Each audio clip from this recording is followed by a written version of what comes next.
galera do Cultura da Ação, beleza? Então, se é a sua primeira vez aqui no canal, aperta para se inscrever, tá? Aperta o sininho, joinha. Vamos falar para vocês de Stranger Things, né? A série já tá na Netflix há um bom tempo, a maior galera já fez vídeo de Stranger Things, mas há pedidos, muita gente pediu para mim, então eu vou fazer o meu vídeo de Stranger Things, tá? Já vou avisar para você que se não viu a série, tem spoiler, tá? Tem spoiler. Na verdade são poucos spoilers, são mais easter eggs que eu vou passar para você. Ela se passa em 1983, tá? Ela é dirigida pelos irmãos Matt e Ross Duffer. Cara, eles são novos, assim, a primeira coisa que eles estão fazendo. E a história, ela desenvolve o desaparecimento do garoto Will. O garoto Will some na cidade, né? Ele desaparece. E aí os amigos dele vão procurar, a mãe dele vai procurar ele, e tem uma questão de um monstro que aparece, uma empresa do governo que tem uma instalação misteriosa e uma menina com superpoderes. É basicamente a história resumida para vocês. A série lida com temas bem legais. Distanciamento de pais e filhos, a perda da inocência e a amizade, principalmente entre as crianças do grupo, assim, a amizade deles é bem bacana.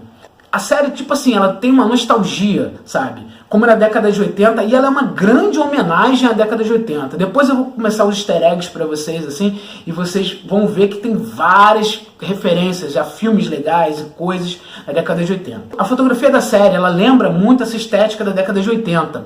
Ela tem uma fotografia granulada, a ambientação toda da cidadezinha do interior, ela lembra bastante a década de 80. As crianças que são o foco principal, né, cara, elas são crianças de verdade, elas lembram crianças de verdade. Não é algumas séries que a gente vê que são crianças meio afetadas, meio adultizadas também, não. São crianças de verdade mesmo. Ela lida com inocência, tá? A gente tem bem foco no roteiro, assim, a inocência, a camaradagem e o medo desse sobrenatural todo que aparece na série. A série tem 8 episódios, tá?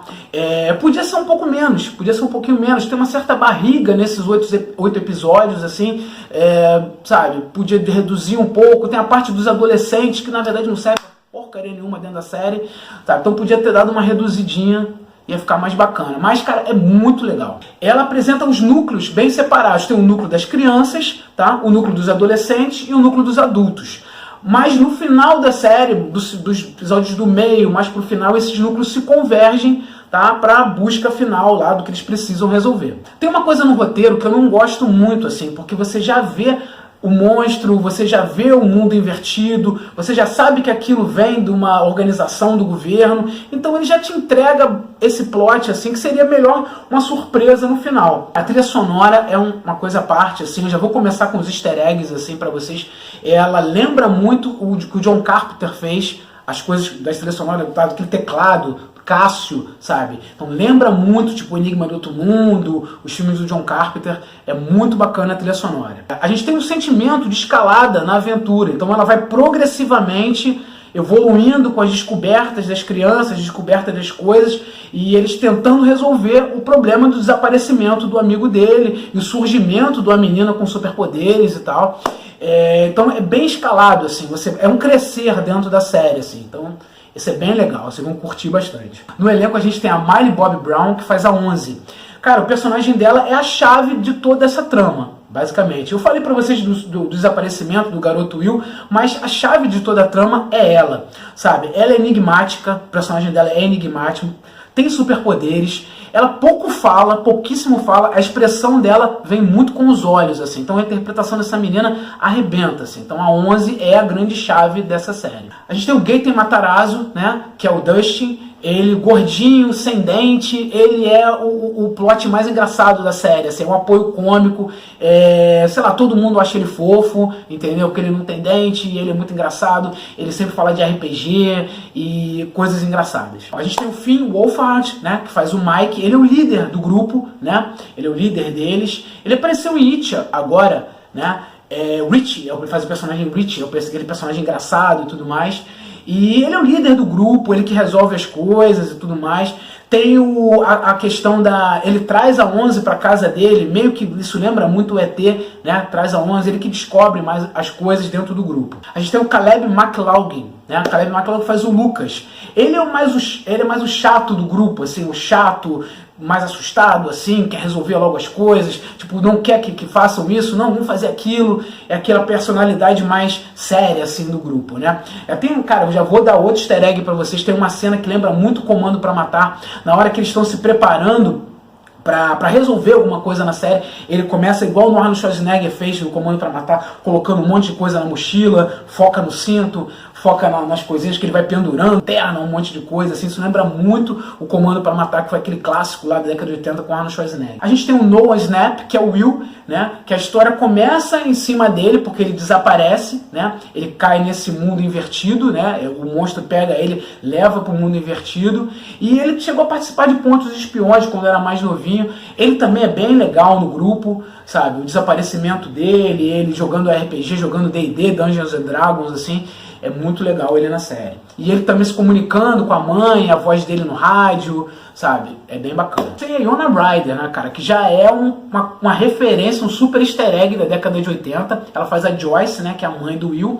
Cara, ela tá interpretando muito bem, sabe? Ela interpreta muito legal. Eu só achei que ela ficou com muita maquiagem, assim. Eles podiam ter deixado ela mais com cara de sofrida, assim, na série. Mas a interpretação dela é muito boa, assim. Ela tem várias cenas durante a série que ela tá sozinha, sabe? Sozinha, meio que conversando com aquela voz que vem do filho dela, conversa com as luzes. E ela segura muito bem a onda fazendo essa coisa sozinha ali, e com medo e assustada, e sempre rebatendo o que ela acredita com o que os outros não acreditam na cidade, né? Que ela acredita que o filho dela tá vivo, não morreu, né? Cara, o Winona Ryder, década de 80, vamos lá, Beetlejuice, né? Edward Mão de Tesoura, só filmes legais. Tem o David Harbour, né, que faz o xerife Hopper, né? Lembra muito o personagem do Roy Scheider em Tubarão, que era aquele policial que estava numa outra cidade, trabalhava numa cidade grande e vai trabalhar na cidadezinha do interior, né? Ele faz o caráter investigativo, né? Na verdade a gente já sabe das coisas, entendeu? Mas é meio que a visão dele descobrindo tudo no final, né? Descobrindo toda aquela trama no final. Tem o Charlie Whitton, né, que faz o Jonathan, e o personagem dele vai tirando fotos, assim, lembra muito Janela Indiscreta, do Hitchcock. Tem a Natalie Dyer, né, que faz a Nancy. Ela, na verdade, no início da série, ela fica mais com o grupo dos adolescentes, assim, o personagem dela não tem tanto foco, mas quando a amiga dela desaparece, ela começa a entrar mais dentro dessa trama. Então, mais do meio pro final, ela tem uma grande importância dentro dessa história. Matthew Modine, né, que também é um cara, puta ator da década de 80, com vários filmes legais, assim, ele faz o Dr. Martin Brunner, né. A aparição do Matthew Modine não é tão assim grande, assim, ele poderia ser até o grande vilão da história, né? Mas acaba sendo mais um monstro vilão da história do que ele, né?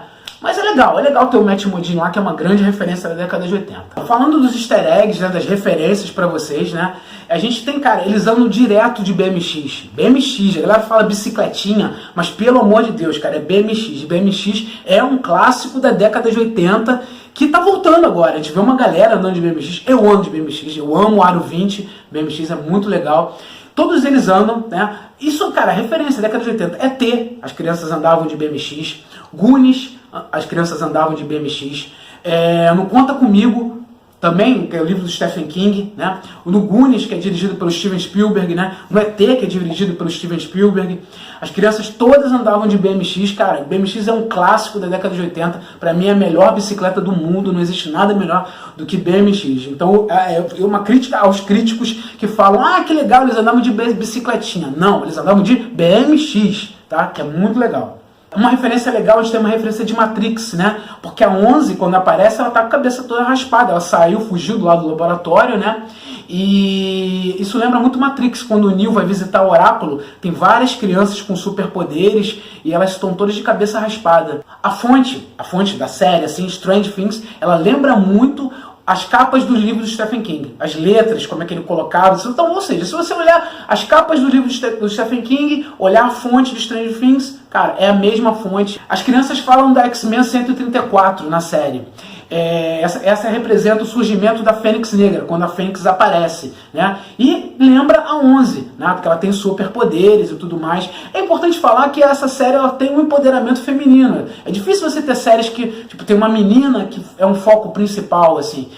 E a 11 é o principal dos Strange Things. Eles falam da X-Men 134, surgimento da Fênix, superpoderes, e a 11 tem altos superpoderes. Outros easter eggs para vocês, outra referência é o ET, né? O ET eles encontram a 11 na floresta, eles encontram ela na floresta, igual eles encontram o ET na floresta. Eles levam ela para casa, escondem ela em casa, né? Tentam disfarçar ela e fazem o ET. O ET tá aqui, ó, de peruquinha. Eles fazem a mesma coisa. Vou puxar para vocês. Aqui, ó, o ET de peruquinha. Entendeu? Eles fazem a mesma coisa com a 11. Entendeu? Botam ela de peruquinha para poder disfarçar ela.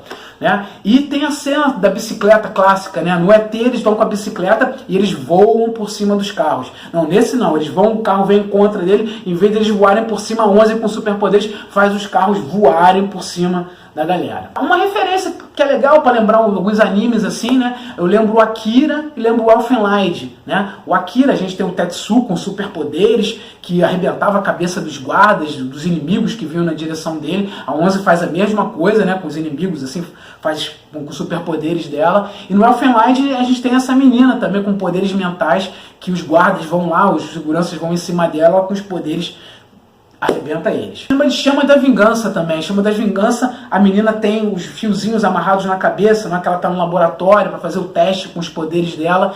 Aparece isso a 11 lá com os fiozinhos amarrados na cabeça para fazer teste nos poderes dela também. No filme a gente tem um monstro sem rosto, né? Que é o principal monstro da história, assim. Ele lembra muito esteticamente o monstro do Labirinto do Fauno, que é aquele homem pálido, né? O Labirinto do Fauno é feito por Guillermo del Toro, então o monstro do Labirinto do Fauno lembra bastante esse monstro sem rosto. Esse monstro sem rosto, ele lembra também o Enigma do Outro Mundo, na hora que ele queima, assim, na hora que o monstro do Enigma do Outro Mundo queima também, é bem parecido. A gente vê vários pôsteres, assim, que aparecem no fundo, no quarto da galera, assim. A gente vê o pôster do Evil Dead, a gente vê o pôster do Tubarão, a gente vê o pôster do Enigma do Outro Mundo. Enigma do Outro Mundo acho que até aparece na televisão, a um certo momento, assim, de assistindo o Enigma do Outro Mundo na televisão. Relembrando o ET, né, na hora que a 11 tá em casa, é igual no ET. O ET vê a televisão pela primeira vez, então ele descobre o mundo pela televisão. A 11 também olha pela televisão e ela descobre o mundo pela televisão. Outra referência legal é Poltergeist. Né? Poltergeist também, a criancinha vai parar numa outra dimensão, né? Nesse caso do filme do Stranger Things é o Will que vai parar numa outra dimensão e ele fica conversando com a mãe através das luzes, dos sinais de rádio também, conversa com as crianças através dos sinais de rádio. Isso lembra bastante Poltergeist. Tem uma hora no relógio que é 10:01, né? Tem a hora que a 11 vai enfrentar o monstro, o relógio está lá 10:01. 10:01 é a hora da máquina de volta para o futuro, que eles acionam a máquina com raio, né, que é a hora que vai cair o raio para eles poderem ter energia para acionar a máquina, o DeLorean, né, de volta para o futuro. Tem uma referência do Iluminado, tá? Que também é uma obra escrita pelo Stephen King, né? A Joyce com o machado, o personagem da Winona Ryder, que ela vai pegando na parede, né, para poder ver o que está acontecendo do outro lado. Outro filme que lembra com as bicicletas e tudo mais, e essa cena específica é Conta Comigo, as crianças andando na linha do trem. Essa cena é muito igual a Conta Comigo, assim, que também é uma obra de Stephen King. Outra coisa legal da década de 80 é o Predador, né? O Predador, tanto o monstro da série como o Predador, eles emitem sons parecidos, assim. Se você assistiu o Predador e tá vendo Stranger Things agora, você repara no som que o monstro emite, assim, é bem parecido com o som do Predador. Referência a Senhor dos Anéis, a gente vê coisas de Senhor dos Anéis, né? Radagast é a senha para entrar na casinha secreta lá do Will, né? E Mirkwood, na verdade eu não sei o que é Mirkwood, mas é falado no Senhor dos Anéis. Lembrando uma outra obra do Peter Jackson, que é Os Espíritos, e lembrando também de Hora do Pesadelo, tem uma hora que o monstro ele tenta atravessar a parede, aquela cara dele marcada, as mãos tentando sair da parede, assim. Isso lembra muito Os Espíritos e lembra muito a Hora do Pesadelo. A gente tem Carrie a Estranha, que também é um livro do Stephen King, né? Eu já falei de Chamas da Vingança também. Então a gente tem essa coisa da criança com superpoderes. Carrie a Estranha, a gente tinha uma criança também, uma adolescente no caso, com superpoderes. Uma apariçãozinha rápida de um dos policiais lendo Cujo, né? Tá ali, aparece a capa. Cujo também é um livro de Stephen King muito legal, que é o do cão, do cachorro louco assim e tudo mais. Aparece rapidinho, se você reparar lá, Cujo. Na casa tem as letras na parede, né? A Joyce vai tentando falar com o Will com as letras na parede. Isso lembra de Ouija, né? O Ouija já teve o livro, o filme de Ouija, teve vários filmes que mostram aquela tábuazinha de Ouija, e ela vai tentando conversar com a luzinha, ela vai escrevendo as letras na parede para poder conversar com o filho que está na outra dimensão. Uma outra referência é, por exemplo, tem um policial chamado O'Bannon, né? Que encontra o corpo, né, do menino lá morto no rio. O'Bannon lembra Dan O'Bannon, que foi o roteirista do primeiro Alien. Então é isso aí, galera. Stranger Things tá lá na Netflix, assistam, é muito legal. Uma homenagem assim à década de 80, várias coisas bacanas, assim. É uma série muito gostosa de ver, vocês vão curtir. 8 episódios, é rapidinho, assistam. A segunda temporada já tá pra sair, entendeu? Presta atenção que já vai sair a segunda temporada. É isso, tá? Curte lá, curte aqui a gente. Cultura da Ação no Instagram, tá? Cultura da Ação no Instagram. Lex CA no Facebook, Lex sou eu. E curte a nossa página, se inscreve e valeu. Bons filmes e boas séries pra vocês.